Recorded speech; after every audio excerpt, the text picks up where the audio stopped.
Ladies and gentlemen, please kindly take your seat. Welcome to the third day of WNE 2016. We are going to start the first panel discussion of the day. And I'm very pleased, in the name of IFEN and WNE, to welcome Mr. Pierre-Marie Abadie, President of Andra, with his guests, to host the panel discussion on waste management. Please, Mr. Abadie and guests, come on stage.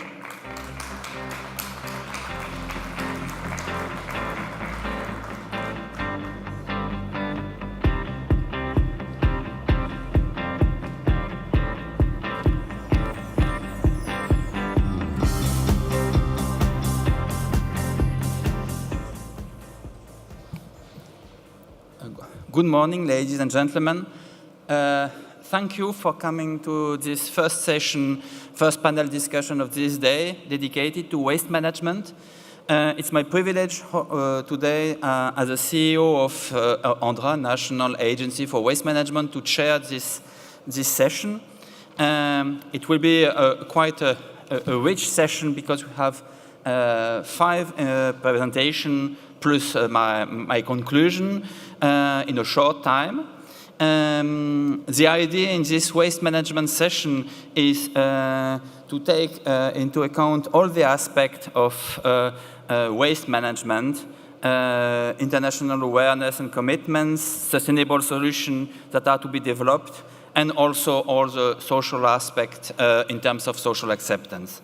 For this panel discussion, we have, as I said, 6 interventions, 10 minutes per intervention, and 5 minutes of questions after each intervention. And if we have still time, we'll open the floor, give you the floor for final questions at the end of the presentations.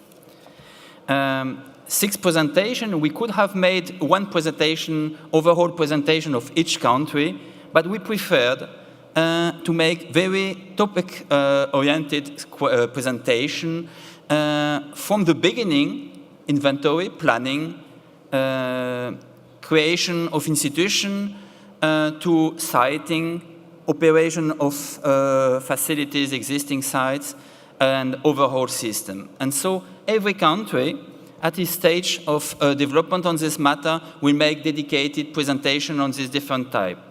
As an introduction, we will start, I will give you a general overall presentation of what will be presented this morning. We'll start with South Africa, about inventory characterization, radioactive waste, and creation of the national institutions. This is exactly what South Africa is doing now. Then we will move to Brazil, with siting, developing, and assessing repository solutions. Then we will move to Korea, with the experience of managing, constructing, and operating a new facility. This is exactly what Korea is just doing now with a new facility in Wolsong that opened a few months ago. Then we will move to United Kingdom with the siting process of deep geological repository. And we will finish with France with an overall presentation of the French waste management system in a few slides. So let's start with South Africa. Professor Gordon Sibia will make a presentation. He has several degrees in physics and electrical engineering. He is formerly associate professor at the Northwest University, and he was appointed in 2014 as executive chairperson of the National Radioactive Waste Institute. So he is particularly the appropriate person to present us the National Radioactive Waste Disposal Institute of South Africa and where they are in terms of inventory and characterization. So I start with giving him the floor. You can do it either here or... So I give you that, and maybe just to check, a very important point, it is working. So. And where do I point? The pointer to point? No pointer. No pointer. Oh. I think. Okay, thank you very much. Thank you. Good morning, everybody. I'm feeling, I don't know whether I'm feeling privileged or a little anxious that I'm the first speaker. In South Africa, when the warriors go hunting for a game at night, the first man up in the front doesn't know whether they're going to meet an elephant or a tiger or a lion or an antelope. So if those who are following hear you scream, it means you are seeing an elephant and they must run away. If you say hurrah, it means you are seeing an antelope and they must come and catch it, and so you all make a meal. So I don't know what I'm going to see today. So, but if you hear me scream as I talk, it means that maybe there are difficult times ahead for South Africa in nuclear waste management. But having said that, my topic today is to tell you just very quickly about the radioactive waste disposal and management in South Africa. We started a program many years back of storing our waste. We have quite a large number of waste from a legacy waste that we've produced during the past when we started some nuclear armaments programs. But in 2014, a new institute was started by the government, opened by the minister. And this institute has been given the official responsibility now to take care of all waste, the legacy waste, the high-level waste, as well as the operational waste. We've got one nuclear power plant with 2 units called Quebec in the Western Cape. So that was instituted at last 31st May, started by the minister. And of course, we have a waste classification system based on GSG, IEA GSG1 is similar to that is used in France and many other countries. The big difference between our waste management and our classification scheme from that of France is that we have a regulated clearance. You see the very last sentence there, our policy, which we passed in 2005, has clearance, whereas in France, not all the wastes are not cleared at all. We have certain types of waste now, like NOM, that are cleared. We do waste characterization. We've got 3 big projects now. I'll tell you very briefly in the short term I have what these projects are. The first big project is to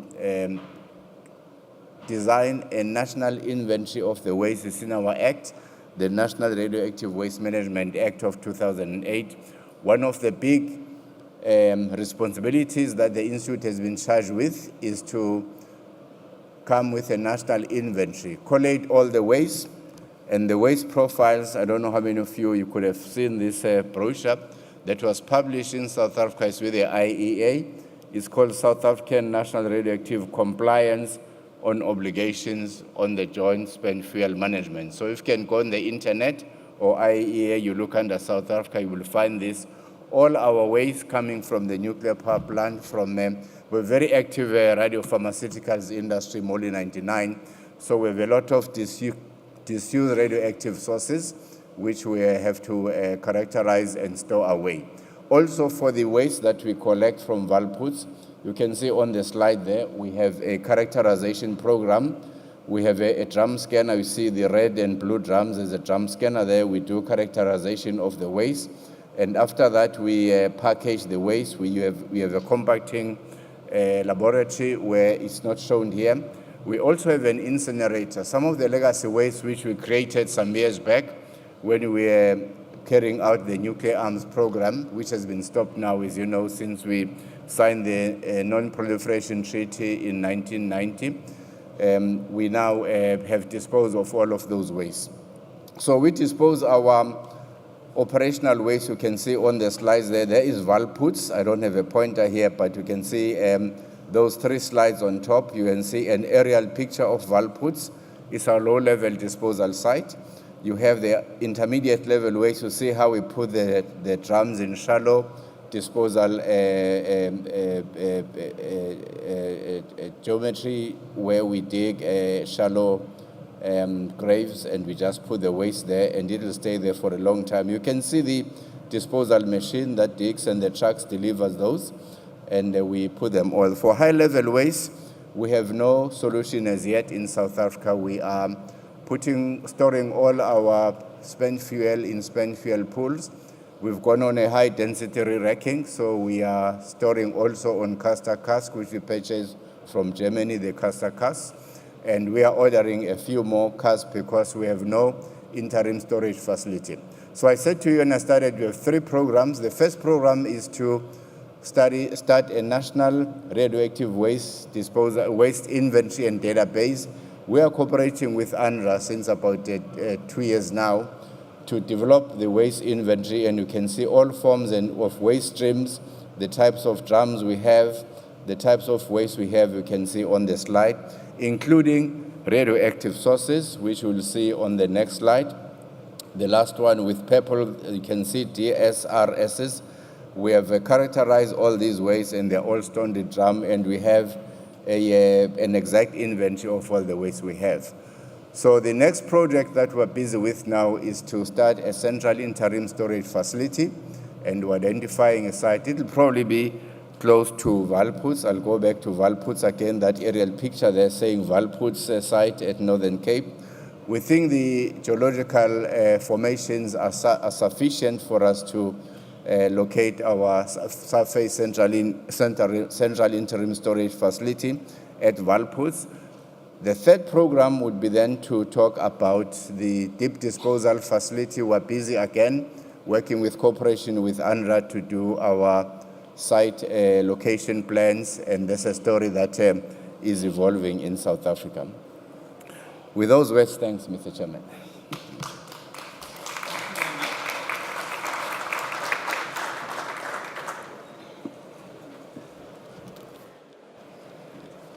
Maybe one or two questions on your presentation. You presented us the Valput facilities. Which part of the inventory is already taken in Valput, and in particular, what do you intend to do with large parts, large pieces like steam generators, which are not standard waste? I think you can use it directly like that. Yeah, thanks, Chairman. That's a very good question. We have characterized Valputs is for low-level and intermediate-level waste. The shallow disposal, as I showed on the slides, those wastes have all been characterized. They are placed in drums, and we know exactly what they are. There are many slides, I didn't show them all, but those are kept now at a storage location facilities, both at Valputs and at NEXA, the National Energy Corporation of South Africa. For the bulk waste, we're about to decommission 6 steam generators. Our first reactor was commissioned by Framatome in 1984. So we're about to decommission 6 steam generators, which we're going to decommission and put at Valputs as a bulk waste. We're not going to cut it down, we're going to decommission it as a whole, as bulk waste. We also have the PTR tanks from the reactors. Those PTR tanks have been discovered to have some cracks, and we've commissioned NEXA to cut them out, and they're going to be disposed, decontaminated and disposed at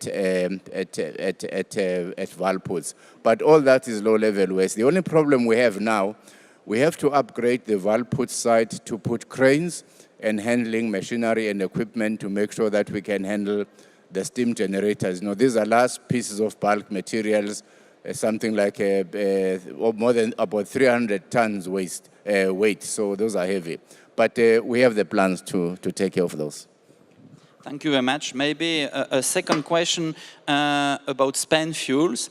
You explained us that for time being, there is no dedicated solution for high-level waste for spent fuel. What are your plans on this point? Okay, our policy of 2005 makes it possible for us to follow a few options. Unfortunately, the time doesn't allow me to expand, but we have an option to reprocess in terms of the policy of government. We have an option to recycle.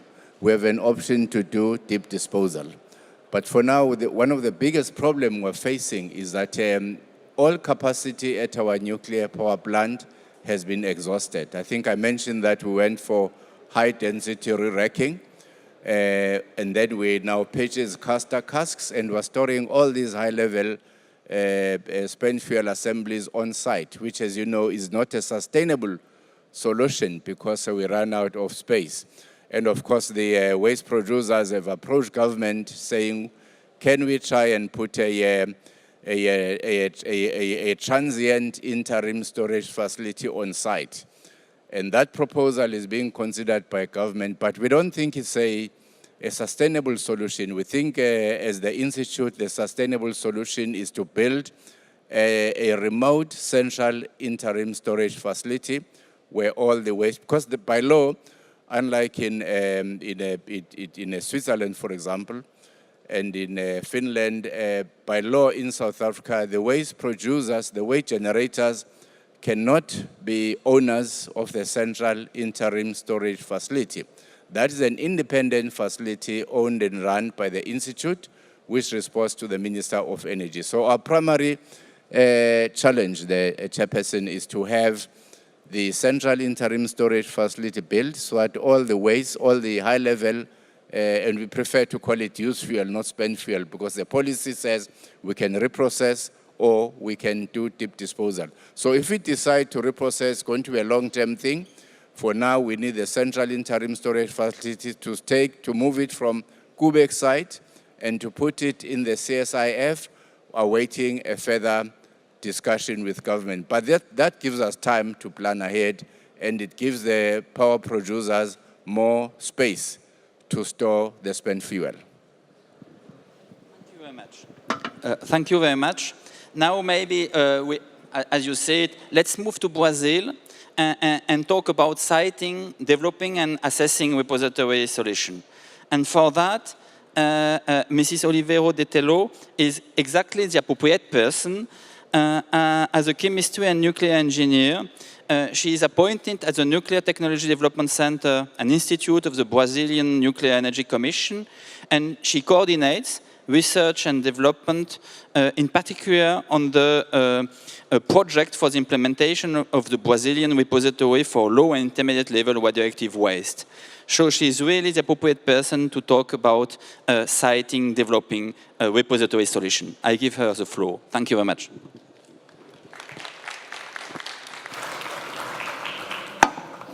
So, bonjour à tous. Good morning. I want to thank you, the people from Andra and from WNE, for this invitation. And so I begin with our team. So I talk about the radioactive management in Brazil, especially about the repository implementation. So I begin with the legal framework. In our constitution, it's said that all the things about nuclear energy activities, it's a competence of the state for the Brazilian Union, including the disposal and the responsibility about the waste that is produced in Brazil. We have also the law, so our National Commission, Nuclear National Commission, is responsible for do these things in Brazil. And so it's also a responsibility of CNEM, the implementation of the repository. And as concerned to the waste management, we have some resolutions, and this was the most important ones. The 8.101, it's about the waste management in the generator. And the 8.02 is concerned about the criteria and everything that we need to do about the license, the nuclear licensing of all the storage and disposal installations. And the 609 is about the waste acceptance criteria in the repository, and the 606 is establish the criteria for the site selection for deposits, so the storage, and also for the disposal areas. So here, no? There was a, yes, okay. So I talk about our Brazilian nuclear scenario. We have not a big program as in England, in France and USA. We have a small program. We have now 2 NPPs. One is both is operational, Andra 1 and Andra 2, and Andra 3 is under construction. And we have 5 research reactors, a lot of some plants and installation for fuel cycle, and about 5,000 radioactive installation. All the waste that produces in this area is classified as is the same classification of Atomic Energy Agency. And I talk about the short-lived half-life, about 30 years, and our repository is for the 2.1, the short-lived radioactive waste. And our repository is a near surface 1. So this project to implement the repository was begun at the end of 2009, and is part of our solution because the most part of our waste is 2.1 classification. And so we begin to solve the problem with waste with these wastes. And so we try to implement the national repository to store this waste. And our previous experience is not so a good effect, but was the repository in Abadia de Goiás that where you put all the waste for the remediation of Goiânia, that the waste that comes came from the accident with cesium-137 in 1987. And so here I put the main events from 2010 to now. And so we begin with the studies. We study a lot of office studies, table studies, about site selection. And we talk, the first, we have two main objectives in the beginning. To have site selection and also try to establish the inventory that you need to put in this repository. So we begin with a lot of workshops with stakeholders, and we talk first of all about the legal framework, because in Brazil we need the license, the environmental license and the nuclear license. So you try to establish what is all regulations that we need to follow to have the repository, and so also what would be our strategy for the site selection. And so we continue in 2012 to establish a strategy to site selection, and also what is the scope of the licensing, especially the nuclear licensing, because it's the first time that we make a project in Brazil. In 2013, we began the contact with the generators, the waste generators, so that you could establish the inventory, at least the type of the waste and what is the volume that you need to dispose of. And we begin with the concept of the repository. In 2014, we have a candidate site that was a public site, and so we begin the first characterization, that means topography and some boreholes, to see if this site there was no impediment to have a repository there. And so we went on with the inventory, and a very challenging thing was to put all the documentation in a platform, in a project manager documentation, everything together, so that it would be very transparent, our process. In 2015, we make the first report about the conceptual design, and we begin with the environmental licensing. And we sign a contract with Andra that help us with all the design of the repository. This year, in April, we will make a workshop about conceptual design, and we begin the nuclear licensing. And in this nuclear license, we need to have some alternative sites. Our regulator asks us to compare our site with other alternative sites that they have previous studies about. And so, to finish, I have some remarks. And so we try with the repository to give a solution for our waste, at least the most part of our waste. And we have some challenge. One is that the first licensed repository in Brazil and South America for different kinds of waste and different kinds of radionuclides. And this process that you need to have 2 licenses is also challenging. And as everybody knows, the stakeholders,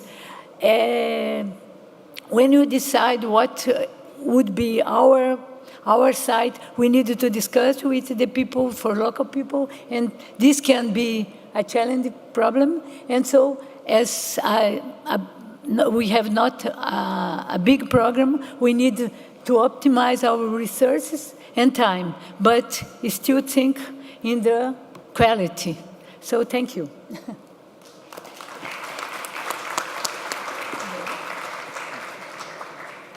Thank you very much for this presentation. Of course, we wish you the best for this BMN project, and we wish you a great success. Once again, maybe 2 questions. One on institutions.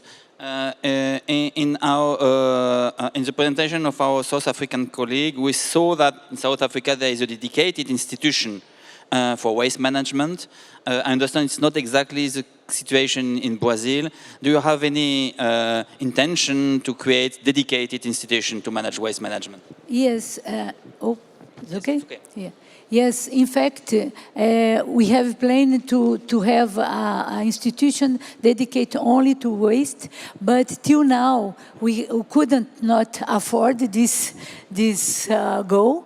But this is our not only the hope, but it's still in the plan of the government.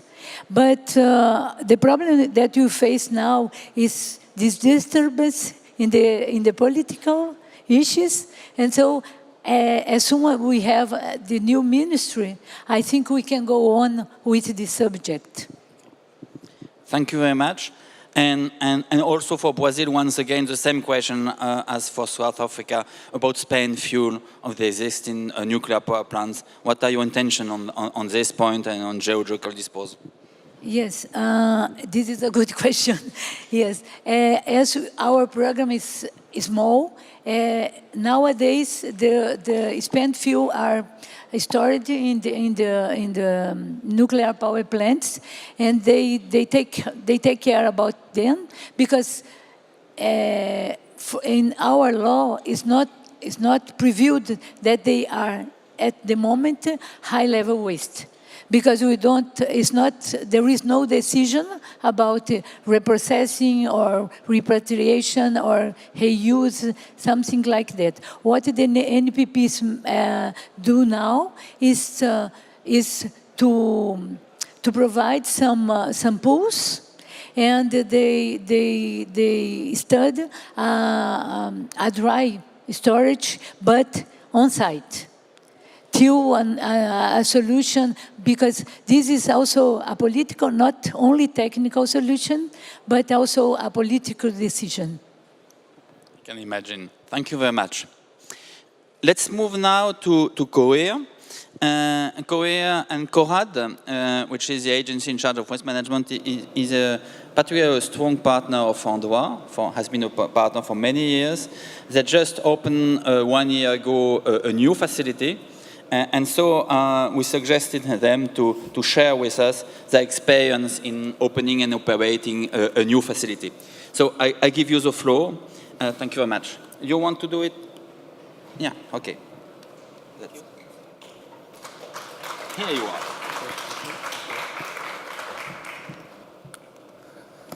So, good morning, sir, ladies and gentlemen. My name is Juin, working for Korat.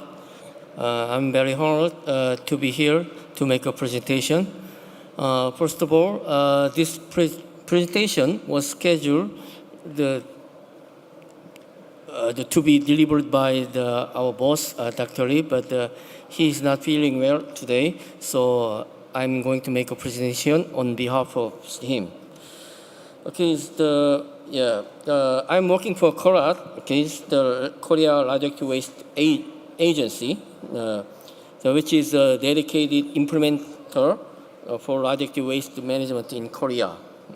In March 2008, the Radioactive Waste Management Act was established. In accordance with the law, Korat was founded in 2009, and the Radioactive Waste Management Fund was set up as well.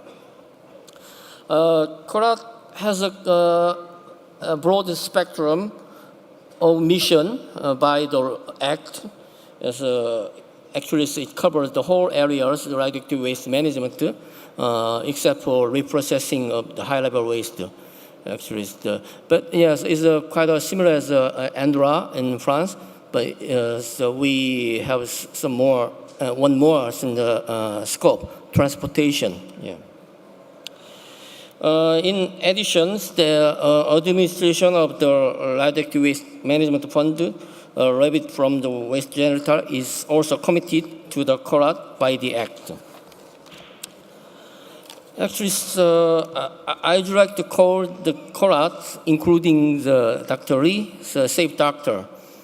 A safety doctor, yeah. As you know, the safety is the first priority in the management of radioactive waste and the spent nuclear fuel, as well as the public acceptance. Actually, Dr. Lee, he has been working as a nuclear safety regulator, yeah, for more than 30 years. The safety, first, is the most important virtue in his life. And his wishes to accomplish the safety continues in Korat. At the same time, so we should be aware of the importance of the public acceptance. In an African proverb, go alone when you go fast, go together when you go further.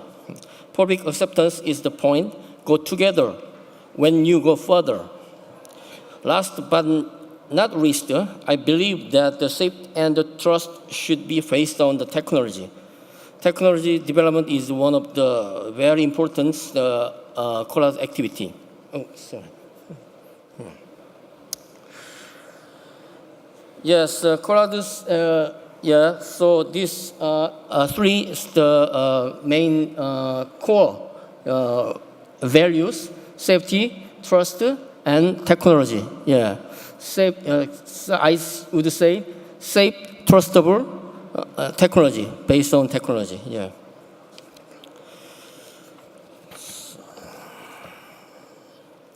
Okay, now I move on the explanation of the first phase, low and intermediate level waste disposal. Okay, this slide shows the project milestone for the first stage of the Warsaw Low and Intermediate Level Waste Disposal Center. So after designating the final candidate site in January 2006, disposal option study has been undertaken for both types of engineered board disposal and the silo disposal. First silo was selected for the first stage to accommodate 100,000 drums. Underground silo type disposal with 80 meters below the sea level has been determined as a final option for the first stage. The license application document has been submitted to the regulatory body for entire safety review. And the construction and operation license in Korea is a kind of one-step. The license was issued in July 2008. 6 underground silos for the first stage were finally completed in June 2014. It was also approved for operation by Nuclear Safety and Security Committee in December 2014. Now we are accepting receiving the radioactive waste from the generator, mainly from the KHMP. Yeah.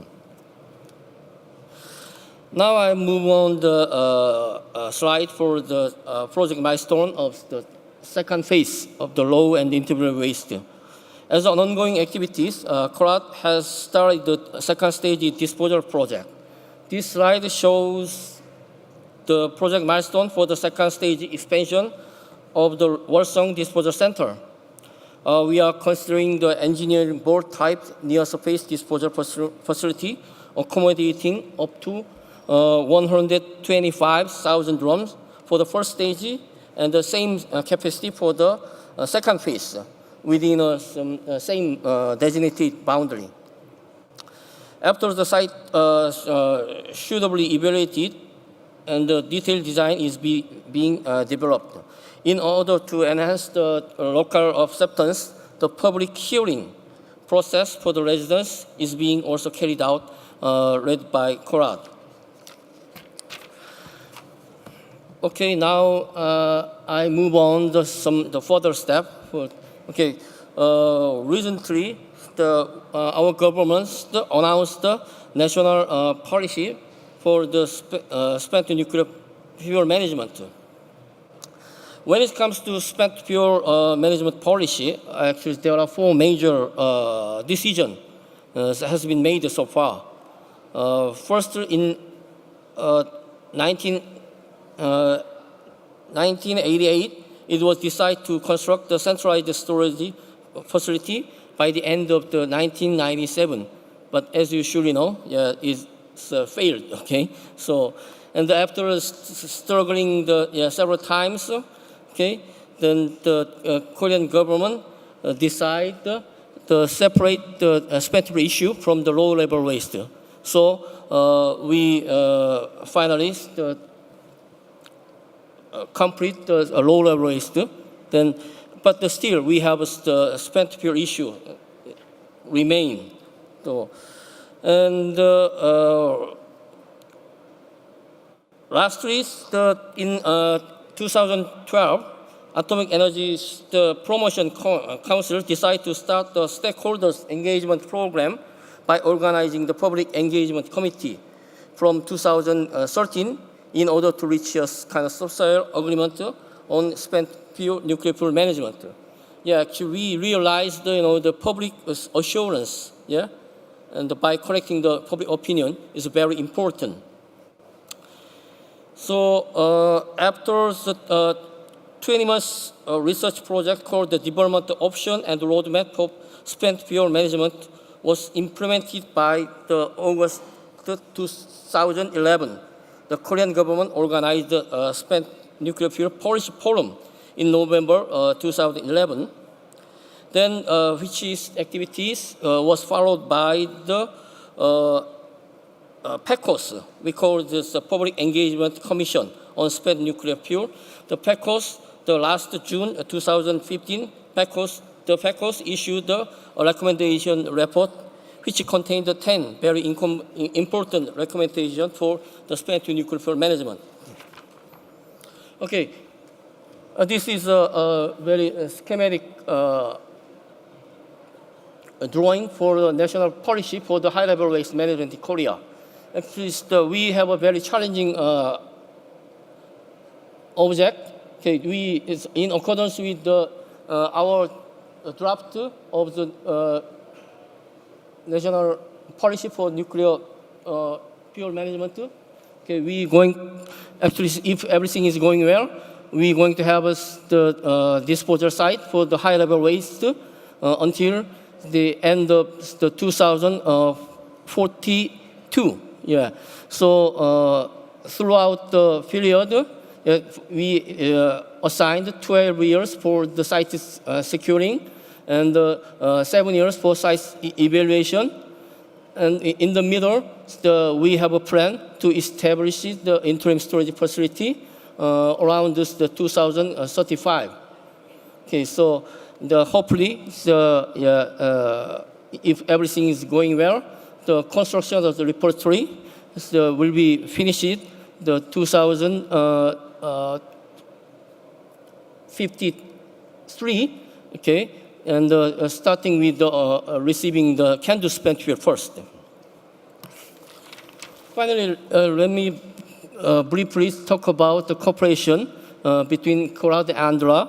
So since after the establishment of CORAD, and we have had a lot of cooperation with Andra, and the scope of cooperation covers the training, training and the technical consulting, and recently, so we decide to have a cooperation with Andra on a safety assessment for the second phase construction for the low-level waste in Gyeongju, Wolseong site. Okay, that's all for my presentation. Thank you.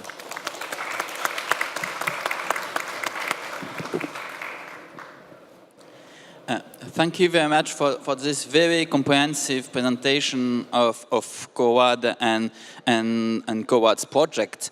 As you said, we have been working with CORAD at the Andra on consulting, technical consulting, in particular operation of surface disposal. I had one question. You started 1 year and a half ago a new facility. I visited it. It is a very impressive one. Could you give us the main changes in terms of starting operating a new facility? What were your main changes starting the operation? So as you may know, the opening of the new facility has been delayed so for a couple of years. Probably it's kind of the request from local residents to look into more carefully about the safety of the new disposal facility. Since the facility, it was quite new, just for the first time in Korea. So there have been many kind of requests from the local and the NGO, okay, to look into the more carefully about the safety, and also they worried about kind of some geological condition of the new facility. So reflecting their request, our regulatory body and the KINS associated with the NSSC, actually it took time more than expected. So that's the main reason for some delay. Thank you very much. You explained us that the first concept was an underground concept for intermediate level waste, and the second phase will be surface. Maybe could you explain us a bit how you're moving from an underground disposal concept to a surface concept? Which kind of change in inventory, in safety case? How do you explain the two different concepts? Okay, so we, in Korea, the NSSC regulatory body introduced the new classification system of the radioactive waste management, actually. So the intermediate level can go only for the silo. So, and actually, so in order to use the facility more properly, so actually the intermediate level wastes, while the intermediate level wastes are going to the silo, then the less highly contaminated waste can go to the surface. So I think it's the kind of some parallel usage of the facility probably give us more kind of some flexibility to manage the radioactive waste in Korea. Thank you very much. So it's really the idea to have a complete range scope of a facility and solution. So some kind of some optimized kind of some management. Okay. Okay, thank you very much. Our first presentations were focused on intermediate level waste storage facility and a bit on spent fuel. And now we'll move with Sojin and Italy to decommissioning and dismantling activities. Sojin has a long experience in this field. There is also a long experience of cooperation between France and Italy on governmental and technical level. France is very interested in finding solutions in Italy because we have a part of the Italian waste at home. So it's a pleasure for me to give the floor to Angelo Paratore, who is the director of the National Repository Technology Park Department, who will give us an update of Sojin on those matters. Thank you very much. I give you one. Bonjour à tous. Good morning. Merci, Andra, for hosting and inviting Italy in this important event. So, probably most of you know that Italy is definitely out from the nuclear power production. But being out from nuclear power production is not being out from the closure of the nuclear fuel cycle. So, in Italy, there are plants, installations to be decommissioned, and waste to be safely managed. So Sojin is responsible for both siting and designing, building, and operating a repository and decommissioning all this nuclear installation. There is an important legacy from the past, from our nuclear past, and we are around 1,000 people working for this matter. We have both, so as I understand, we have a double role of decommissioning, producing waste, and disposing waste. This is a bit conflicting, probably, according to international rules. So this is a map of our installations. As you see, we have probably all the fleets, all the possible nuclear power plants. We have boiling water reactors, pressurized water reactors, and gas graphite cooled reactors, as well as nuclear fuel cycle power installations for building and constructing a fuel cycle. And all these installations, 8 installations, have to be dismantled, decommissioned, and there's a lot of work to be done. As you understand, as you know probably, decommissioning is the most crucial phase for closing the overall nuclear fuel cycle and for the credibility of the nuclear fuel cycle. So decommissioning means, for those who don't know this word, means taking fuel, irradiated fuel out from the site, means characterizing, decontaminating, and finally dismantling and managing waste. So there's a lot of activities, many competences to be used for this activity. According to IAEA, decommissioning in the next 10, 15 years, more than 270 reactors will be shut down and will add up to 400, the overall number of reactors in the world, to be decommissioned. This brings around more than, probably according to an estimate from the European Commission, only in Europe, to more than 250 billion euros of overall cost for decommissioning and waste management. So we are involved in many different activities, as you understand. The first, from left to the right, we are realizing, decommissioning means realizing facility for safely managing waste. So we are realizing several waste management facilities and temporary storage, waiting for the final disposal repository for low intermediate level waste. We are also treating and conditioning challenging waste that coming from old legacy reprocessing experimental facilities. We had some experimental reprocessing also on thorium cycle, uranium thorium cycle. It's quite unique in the world. And they are retrieving and treating legacy waste, challenging waste, historic. And the final picture is realizing temporary storage facilities.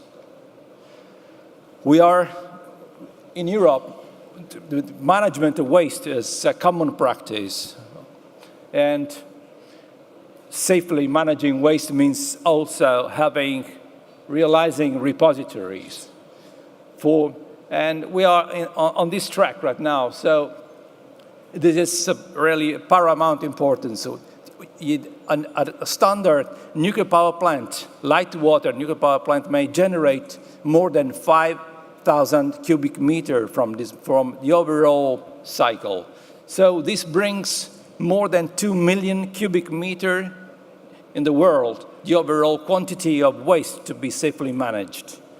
And disposal means realizing repositories. We are surrounded in Europe by low intermediate level waste, short-lived repositories. And most countries have also plans undergoing for geological repository, Finland, Sweden, UK, France. So also managing intermediate level waste, long-lived and high-level waste is really of paramount importance for the closure of the nuclear fuel cycle. In Italy, what is going on in Italy? We are going to siting near surface facility for low intermediate level waste, short-lived waste. And for this, we are asking help and following other countries. We are collaboration agreements with Andra that is helping us in safely defining all the acceptability, waste acceptance criteria, and other engineering issues connected to the repository. And we have around 75,000 cubic meters of low intermediate level waste short-lived to be disposed of, and more than 15,000 cubic meters of intermediate level waste and high level waste to be geologically disposed in the future. 60% comes from the decommissioning activities, and around 40% will derive from institutional, medical, and other kind of activities. On the right, you can see the concept design that is quite similar to the French, Spanish, and Belgian, and Korean design, and it's a multi-barrier concept that prevents radionuclides for going back to biosphere, impacting on man and environment. To do that, it's been the stakeholder engagement has been discussed previously also by a Brazilian colleague and other colleague. It's paramount importance also. You cannot realize repositories of this kind of facilities in the world without engaging from the very beginning of the path, the stakeholders involved. So also in Italy, it's quite difficult. We realized a map of potential suitable areas for hosting the site. This map is right now in the hands of the ministries, the competent ministries, and will be published probably this summer or after this summer. From that point on, this stakeholder will be involved in a public, something similar to the débat public, comme on veut en France. It's a stakeholder engagement, public hearings, in order to get acceptability and to show that our repository is value added to the territory, deciding to host and candidate for hosting. So this consultation phase is structured in the basis of these keywords like transparency, information, and participation. The technical phase, excluding areas not suitable safely, not for safety point of view, and on a voluntary phase where areas will be asked to candidate to host the repository. Thank you, that's all for me.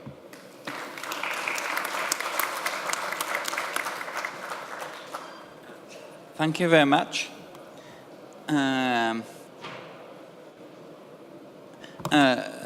Once again, maybe two or three questions. Maybe coming back to the siting process for what I understand to be the repository site, it means a storage and a disposal.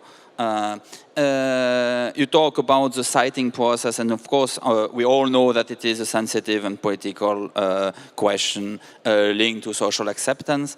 But could you give us globally your vision of the milestone and the next milestones in terms of siting, but also in terms of design and construction and operating, please? Yes, yes. As I mentioned, the consultation phase will formally start after publication. So we foresee that publication probably will happen in this summer.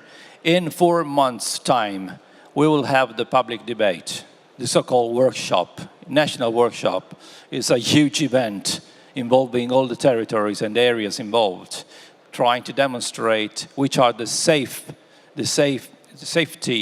basic concept and design concept underlying the overall repository, and discussing and debating the benefits that will come to the territory for hosting the repository. After this workshop, we will ask territories for voluntarily candidating and expressing interest in hosting the repository. This is the two very important milestones in the siting process. And according to this milestone, the repository should be available in the 2025.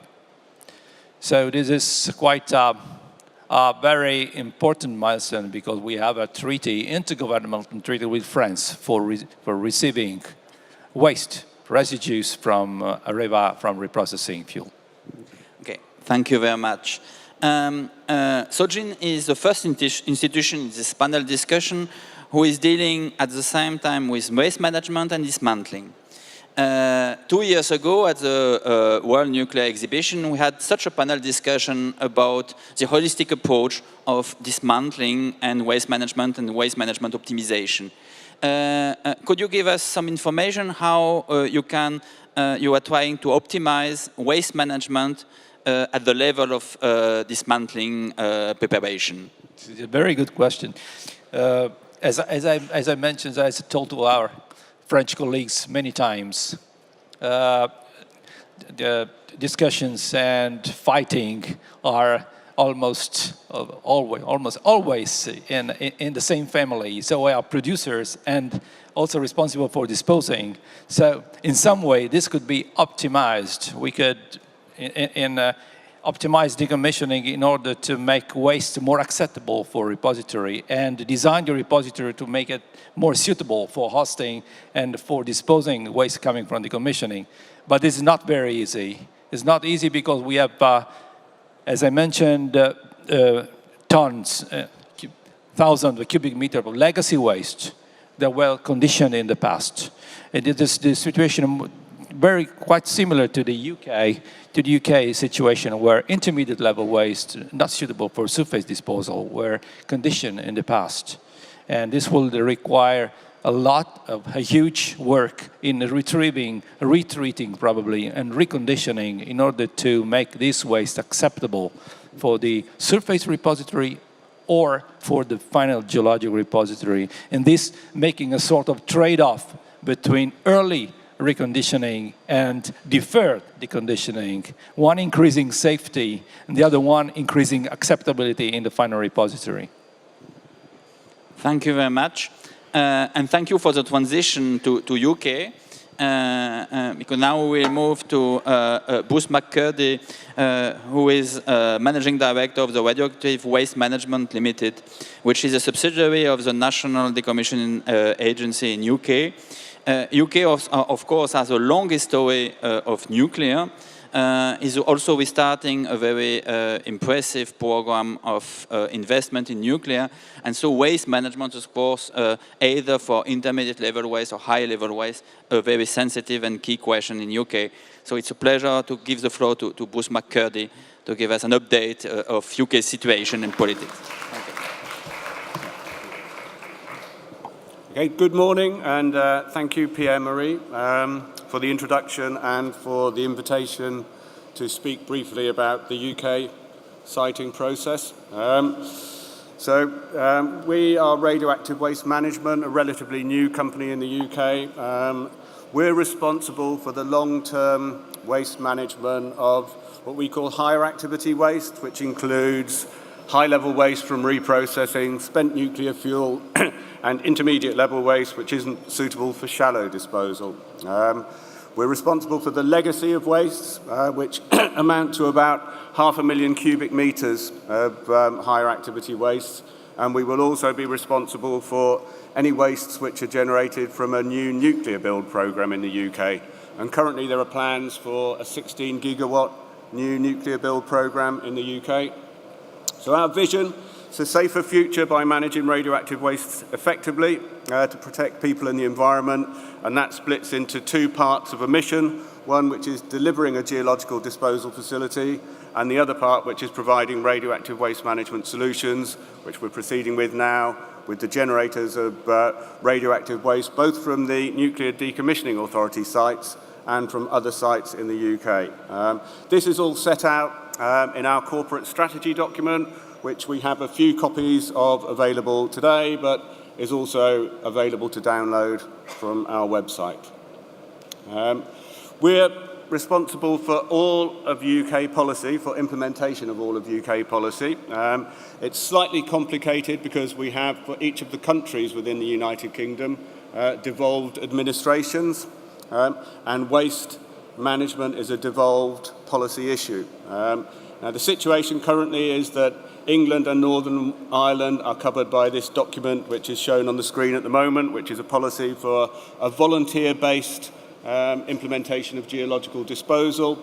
Wales have recently consulted and agreed on a similar process, which is adapted to their own planning system in Wales. Scotland have adopted a different policy, which is just for near-site, near-surface disposal, so they don't have geological disposal as part of their policy. So we're working on geological disposal facility implementation, options for near-surface disposal, and also advice on packaging waste for disposal in either of those types of facilities. Currently, we don't have a site. I'll mention a bit about the siting process later on, but we currently have generic designs covering 3 rock types, clay and hard rock and salt. And we're very grateful to colleagues in Andra for cooperation we've had in helping us with our generic designs for a clay facility, where we've been able to benefit from the huge amount of work that Andra colleagues have carried out. So on near-surface disposal, I mentioned Scottish disposal policy doesn't include geological disposal, so we need to be looking at near-surface disposal. Currently, that really, under policy documents which are available in the UK and international guidance, near-surface disposal is considered as a few tens of metres. Geological disposal in the UK is considered at depths of greater than 200 metres. So we're also exploring this depth in between a few tens of metres and below 200 metres. Partly because of the Scottish policy, we need to be looking at that. Also, because although we don't have a geological disposal facility at the current time, when we do get one, the space within that facility is going to be a precious commodity. So anything we can do to just reserve that space for those materials which absolutely need to go to geological disposal facility is a much better way of optimising the whole system. So in terms of the geological disposal facility, we're currently working on the first batch of those activities, which say around 2 years at the sort of front end there. 3 things are happening there. Government are looking at 2 areas. One is the whole planning process for geological disposal as a national infrastructure project. Government are also refining the policy on how we as the developer will deal with communities in a volunteer process to implement geological disposal. And then finally, we're in the middle of a process of 2 years of geological screening of the whole of the UK, excluding Scotland, to look at the potential prospects of different areas for hosting geological disposal facility. At the end of that 2-year period, we will launch a siting process that's expected to be in the middle of next year, when we will we'll proactively go out and seek communities to host a facility, armed with the information that we've generated from the geological screening, armed with the information that we have on our generic disposal concepts.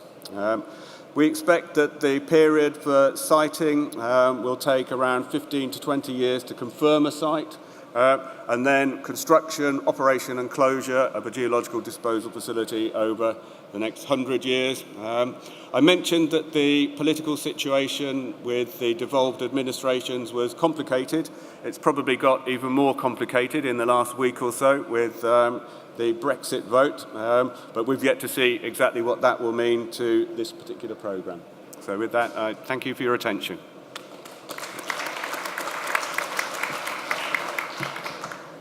Thank you very much. Your last slide reminds us once again that geological disposal is always a very long journey, as we know it perfectly in France. One question of detail concerning the inventory for your project of disposal. Does it include the waste to be produced by the new nuclear power plants? Is it included in your planning and your design?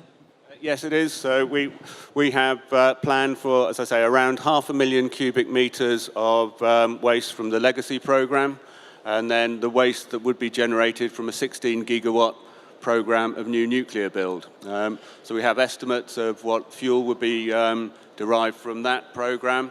That is based on a period of no reprocessing. So it's all spent nuclear fuel and intermediate level waste, whereas in the legacy we had a large amount of reprocessing, both from our gas-cooled reactors and the water-cooled reactor. Thank you very much. Another question, I would like to come back on this slide about near-surface disposal. I understand that the idea is to spare GDF space. In France, we have quite a similar question coming from the surface, having some waste, typically the graphite, which are not acceptable for the time being on surface because of their long life. So we are thinking also of a near-surface disposal dedicated to those low-activity, long-life waste. So maybe could you elaborate a little more on your reflection on this specific category between the deep geological disposal and the surface disposal, how we are thinking about it? Okay, I'll try briefly. It's probably something that could be the topic of a panel session in its own right. But again, this is an area where I think we've benefited from cooperation with colleagues in Andra who have been looking at this, as you say. We have a very similar waste inventory, I think, from a history of reprocessing as France. And so we also have graphite from reactor decommissioning, which, because of carbon-14, in particular, is not suitable for surface disposal. So we are, and probably doesn't require deep geological disposal. So we're looking at that as an option. We need to look at it, as I said, anyway, for all of the waste generated in Scotland. So it's something we need to be doing, but we're extending that thought to the facilities that could be in England to cover that. So it's a potential that we haven't looked at before on the basis that if we had a deep geological disposal facility, one of the cheapest options theoretically is to just add more space in the geological disposal facility and dispose of graphite in that way. But two problems. A, we don't have a geological disposal facility. And B, if we did, as I mentioned earlier, the space within it will be a precious commodity. Thank you very much for this further explanation. On a topic which is typically not limited to countries like France and UK having graphite power units in the past, because there are many waste with low activity and long life which are not completely acceptable on surface, but where a very deep geological disposal under 200 meters is clearly a bit too excessive in terms of safety and technological concepts. So it's probably something that we have to work further in terms of technology, but also in terms of safety concept. Thank you very much for all those presentations. It's now up to me to make a conclusive presentation about the French management system. I won't try to give you a comprehensive presentation of all the French national system, but only a few important principles and ideas. And I will change the micro.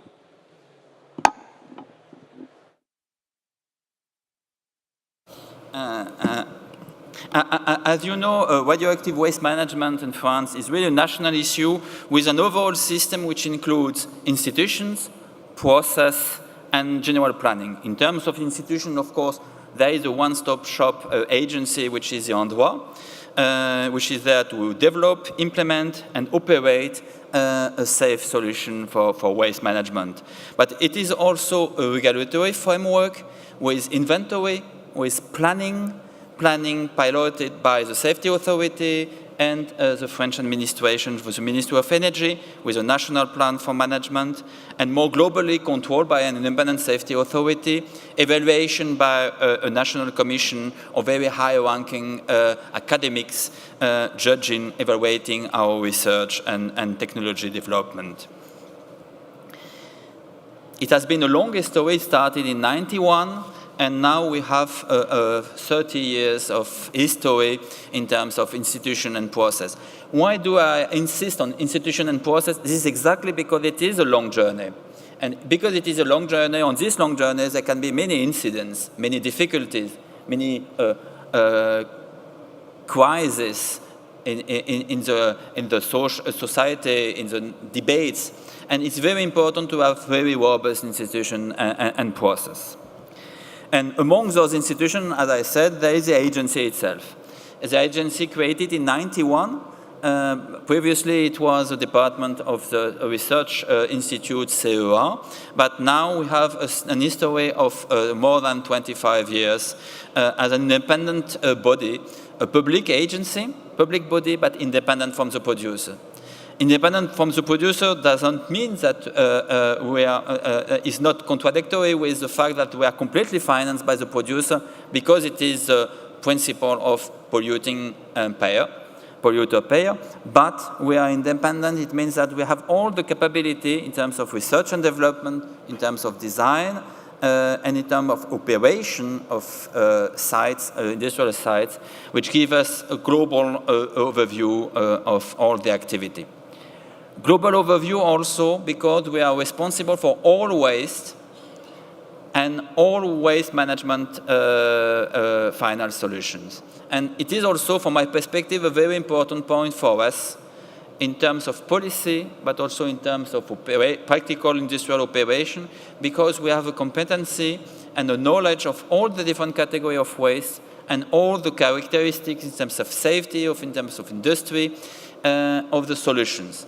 And so typically in the discussion, like the discussion we were talking about proportionate solution regarding the risks of the different category of waste, it gives us really a capability, a legitimacy to propose intermediate solution, more proportionate in terms of safety to the level of risks of different category of waste. The agency, 650 people, headquarters near Paris, and a few operating sites under operation that I will comment very shortly.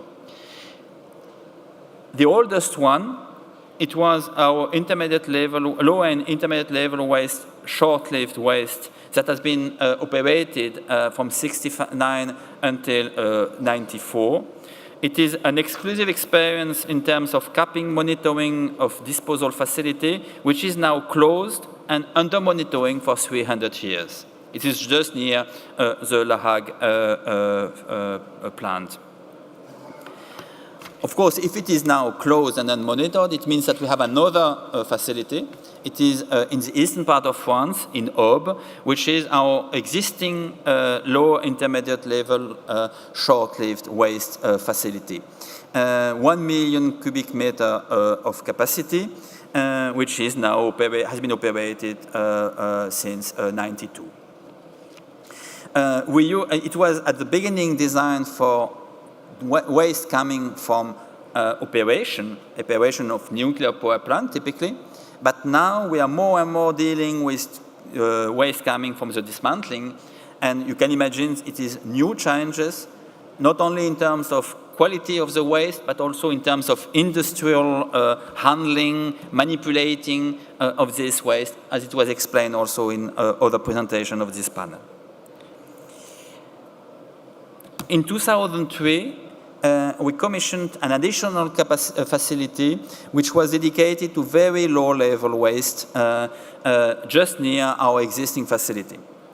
Of course, the creation of this facility, which is not very different from a normal industrial waste management disposal, but with an additional roof to protect it from raining waters, is of course directly linked to the fact that in France there is no clearance level. No clearance level for radioactive waste coming from a radioactive identified zone in a nuclear facility. But, and as I insisted many times, even with a clearance level, I think there is some need for such facility, because we are dealing here with clearly wastes that are not unharmful from a chemical but also from a radioactive point of view.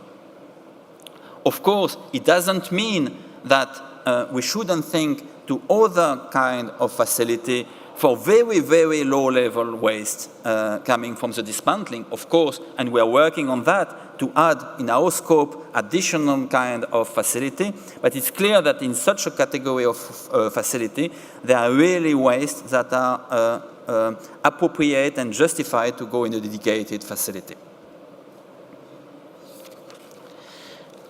As we said already in our discussion with Bruce a few minutes ago, we are dealing also with two programs and two projects. One, of course, I will come in the next slide on it. It's, of course, CGO for high-level waste, the deep geological disposal. But just before coming to CGO, one word about what we are doing on low-level, long-life waste disposal project. Mainly historical waste. Waste coming from the industry, radium-bearing waste, 60,000 cubic meter coming mainly from Solvay. But everyone should keep in mind that there are many other radioactive waste coming outside of the nuclear sector, the radioactive sector, but coming from the industry. Norm coming from the oil industry, mining industry, etc. And it's not only mining waste, it's also mainly waste coming from the industry. So historical waste, but probably we should all think about what we will to be done with Norm and other industry radioactive waste. And of course, the graphite waste we were talking about coming from the graphite gas nuclear power plant existing in France as in UK. And in addition, we have some waste coming, bituminous waste coming from CEA, from our research institute. The idea typically on this low-level, long-life waste disposal is to find an intermediate, proportionate solution somewhere 30, 50 meters under the ground, so really underground, but not deep geological disposal, typically adapted to this project. And we are working on a site near our existing facility, once again in the eastern part of France, in Aube. To finish, on the CGO project, finished its basic design in 2015. We entered in the detailed design phase with intention to give to the safety authority our safety assessment application in 2018. To prepare it, we gave safety options a few months ago, which are under instruction by safety authority and will be also instructed by an international review. This CGO project is supposed to deal with high-level waste, typically reprocessed spent fuel vitrified in a universal canister, but also with intermediate-level waste coming from all the history of nuclear research and operation in France for the last 50 years. As a concluding remarks, radioactive waste exists. We need to protect human beings on a very long term for the long-life waste, and this is the reason why we have to deal with this strong public concern, and it is the responsibility of our existing generation to deal with a solution, to propose a solution. Of course, it doesn't mean that we will close all the questions and take all the decisions today, and this is the reason why we need also reversibility, adaptability, and flexibility in our long-term project. And this is exactly what we are doing today with the last piece of legislation that has to be discussed by the Parliament. It has been discussed in Commission yesterday and should be discussed at the Assemblée Nationale next week to precise the notion of reversibility to the project CGO. And it will give us a good governance for a very long-term project. As it was said, deep geological disposal, it is more than many decades, in 1 century and a half, so we need a strong governance for such project. Thank you very much. I check my clock. I think we have maybe 2 or 5 minutes if we want to take 1 or 2 questions from the floor, if there's from the room, if there is any question. I check with the organizer if it is allowed. I think so. So if there is some question for the panelists, they are welcome, 1 or 2 questions. Thank you very much.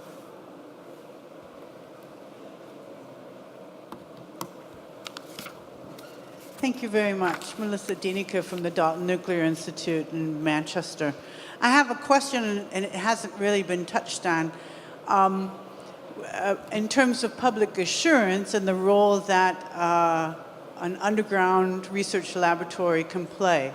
For example, yesterday I stopped at the Andra booth, and one of the comments that I got to some questions I posed was, come to Breaux, you can look. So France has an underground research laboratory, but some of the panel countries don't. And is this important in your public assurance efforts, or what are your opinions on this?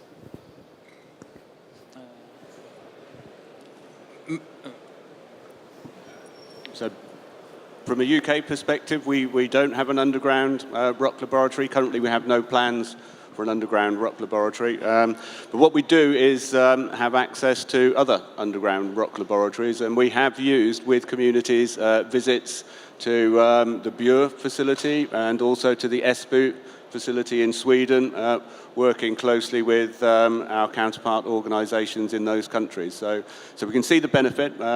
We, at the moment, haven't got a site. We don't know which rock type we're going to be in, but we do have access to other people's facilities, and at the moment that forms part of our stakeholder engagement and communications plan going forward.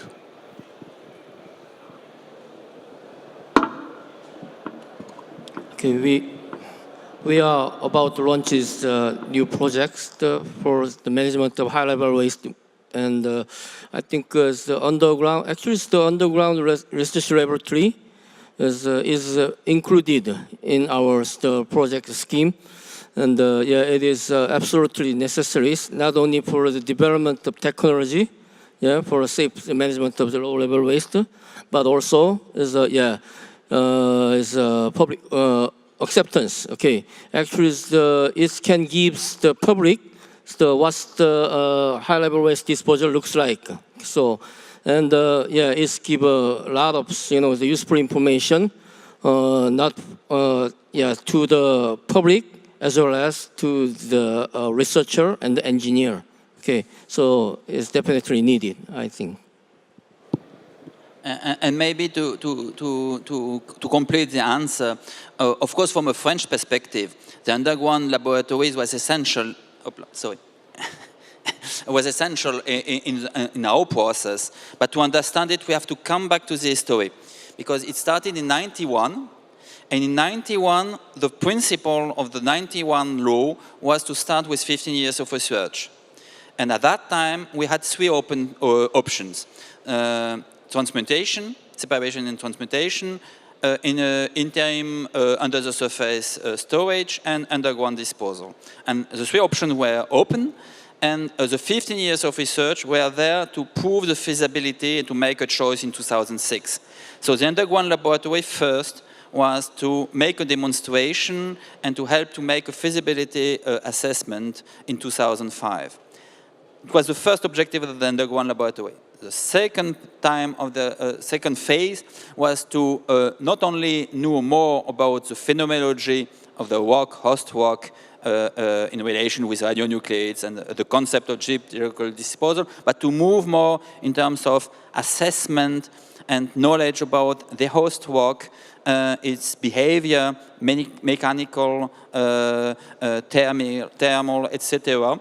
And then a third phase was to move more to technological questions, and the experiments we are dealing with in the underground laboratory today are more and more linked to technology.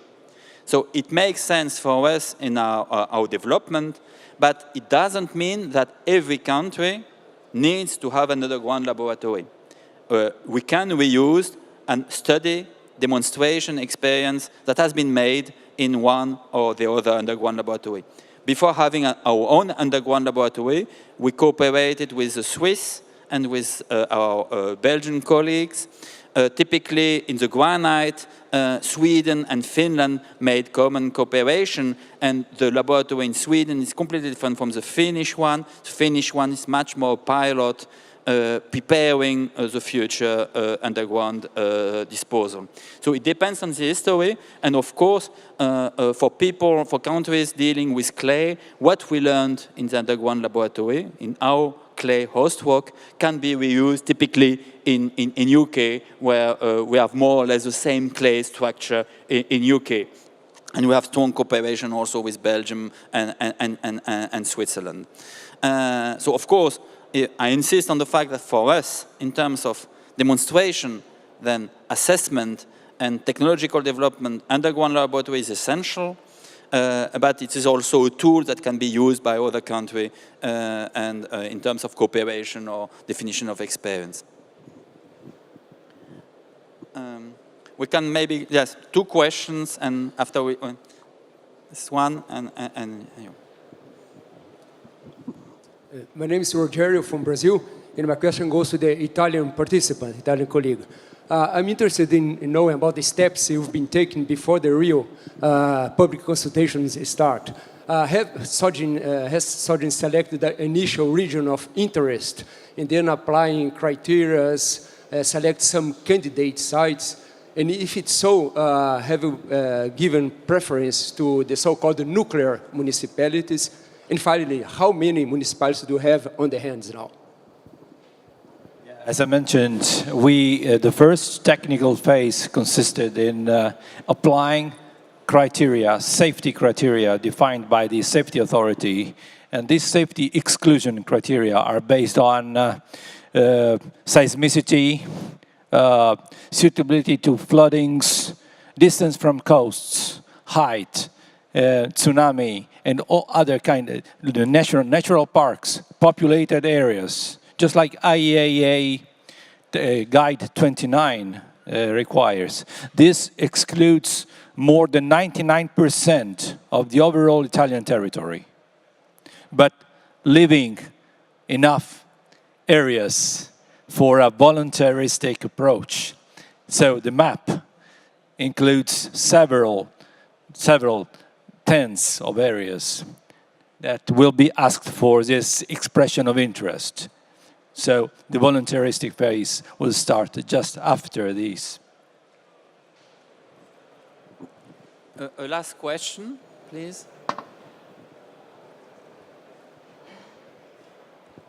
I'm Simon Park from Women in Nuclear Global and Korea.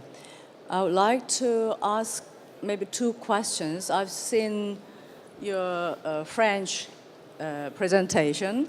You do reprocessing the high-level spent fuel. Firstly, vitrification, and then the rest waste may be disposed somewhere. But I'd like to know how you store the vitrified waste from the reprocessing, and then the rest waste from the reprocessing. And another second question is, what is your policy for the spent fuel waste treatment? I think you don't reprocess whole the spent fuel, right? And then you have to have 2 policies for the disposal, which is after reprocessing, or just as spent fuel. Please, thank you. Thank you for this question. My answer will be very short. The first point is that Andra, as a public agency, is not in charge of storing reprocessed vitrified waste. They are stored in lag plant by Areva. and they are all stored there. We have they have dedicated facilities to store them until they are cooled down and they can come in CGO project. You have to keep in mind that for the time being they are very hot, those packages, so they will go in CGO around in 2070. It is, as I explained, CGO first phase, which will be really dedicated to intermediate level waste management and disposal, and then we will start high-level waste in 2070. On the first phase, there will be only a pilot unit of high-level waste because we have some package which are much more cooler and that can be disposed earlier. Your second question is that French policy is clearly reprocessing of all spent fuel, and all spent fuels are reprocessed. And so this CGO project is really designed for reprocessed vitrified spent fuel. Of course, we have been asked by the safety authority to check that our facility, our design could be adaptable in the future if there was no longer any retreatment. There would be additional investment to be done at that time, but it is adaptable. It means that it is physically possible to dispose spent fuel, of course. It takes more room, more space, but it is possible. And we are not making any design choices that would make irreversible a transformation of the unit for spent fuel. But clearly, design and French policy remains reprocessing of all spent fuel. I think we are arriving at the end of our panel. I would like to thank personally, but also in your names, our panelists who made a really comprehensive presentation. At the same time, they stick to the time, which was not very easy, and it gave us the opportunity to take a few questions. So I would like to thank them very warmly and warmly is not only it is also physically very warm here, and there is clearly margin for energy savings. So I would like to thank them, and I think you can applaud them. Thank you.